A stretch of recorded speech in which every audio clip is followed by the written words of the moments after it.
7 ноября 1989 года вертолет ВЧ-307 авиакомпании Southeast Asia Air вылетел из международного аэропорта Сингапур.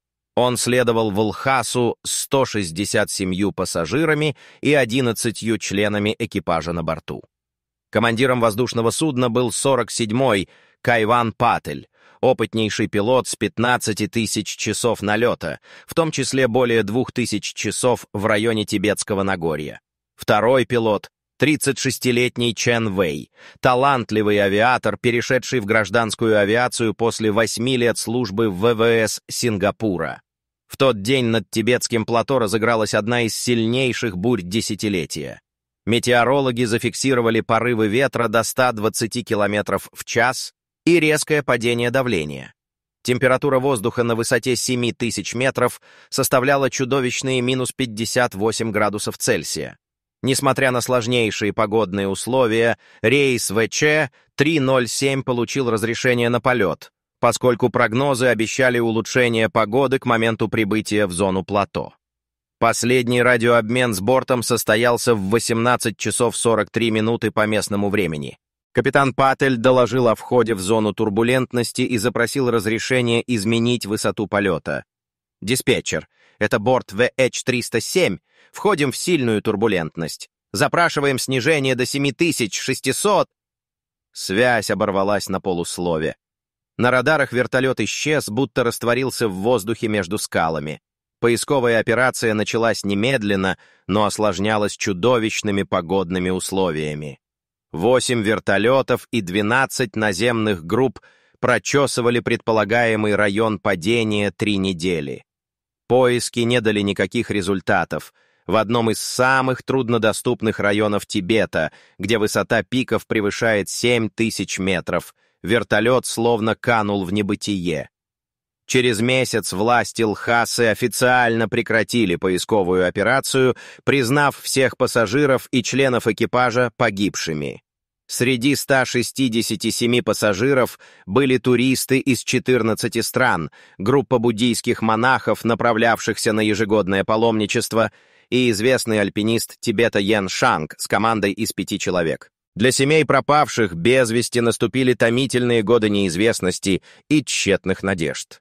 34 года тайна рейса VH-307 оставалась нераскрытой, пока в июне 2023 года международная альпинистская экспедиция под руководством Эрика Брайтона не отправилась исследовать восточный склон горы Чомолунгма. В составе группы было 5 человек. Сам Брайтон, 46-летний шотландец с 20-летним опытом восхождений в Гималаях. Лиана Соколова, 38-летняя казахстанская альпинистка, покорившая все восьмитысячники мира. Джеймс Картер, австралийский врач и альпинист. Мин Джун Пак, южнокорейский фотограф и специалист по высокогорной съемке. И Чиринг Намгьял, потомственный непальский проводник в 3-м поколении. Экспедиция изначально планировала испытать новый маршрут на восточном склоне, считавшийся практически непроходимым из-за отвесных ледяных стен и частых лавин. До этого все 6 попыток проложить путь заканчивались неудачей. Местные жители называли эту часть горы Кхорлолхамо — колесо богини смерти. Согласно легенде, богиня горы скрывала здесь врата в потусторонний мир, куда уходили души умерших. На высоте около 5800 метров альпинисты столкнулись с необъяснимыми явлениями. Электронные компасы начали давать странные показания, GPS-навигаторы теряли сигнал, хотя небо было чистым. Команда списала это на особенности горной породы, высокое содержание железа или других металлов. На рассвете 3-го дня, когда группа разбила лагерь на узком уступе на высоте 6200 метров, Лиана первой заметила необычное поведение птиц. Огромная стая гималайских грифов кружила в термических потоках над крутым склоном в полукилометре от лагеря. Среди них выделялись 2 гигантских орла с размахом крыльев до 3 метров. Орлы словно рисовали в воздухе одну и ту же фигуру, возвращаясь к определенной точке, будто пытались привлечь внимание альпинистов. Чиринг побледнел и отказался продолжать подъем, объяснив, что это Рхам-Трулма, духи-хранители, охраняющие души, застрявшие между мирами.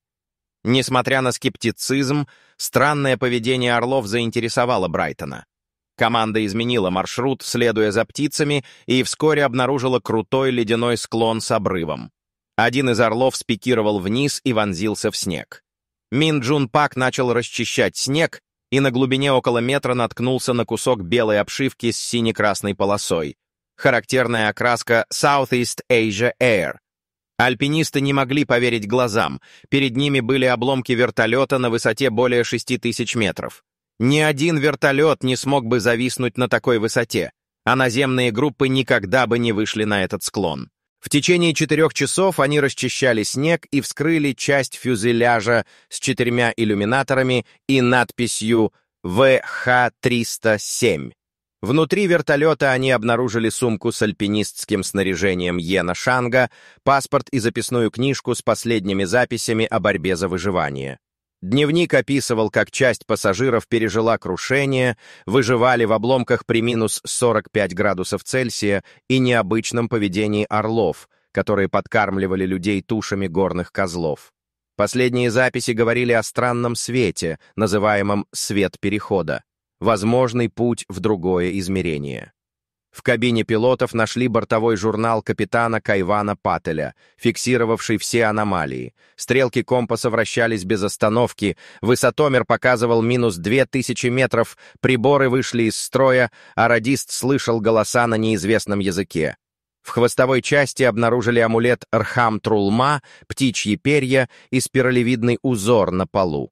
Следы туннеля в снегу вели к отвесной ледяной стене, куда невозможно было спуститься без специального снаряжения. При этом спутниковый телефон внезапно передавал сигнал в виде азбуки Морзе «Мы живы, но не здесь». Исследования показали аномалии магнитного поля и высокую концентрацию редкоземельных металлов в скале. ДНК перьев выявила неизвестные ранее виды хищных птиц. Вещи капитана содержали чертежи спиралевидного портала, описывающие пространственно-временной туннель на языке квантовой физики. Тайна рейса ВЧ-307 остается нераскрытой. Официально катастрофа объяснена экстремальной погодой и сбоями приборов. Судьба выживших неизвестна. Местные жители видят дверь между мирами на восточном склоне Чомалунгмы и рассказывают о странниках с амулетами. Алекс Брайтон и команда продолжают исследовать находку.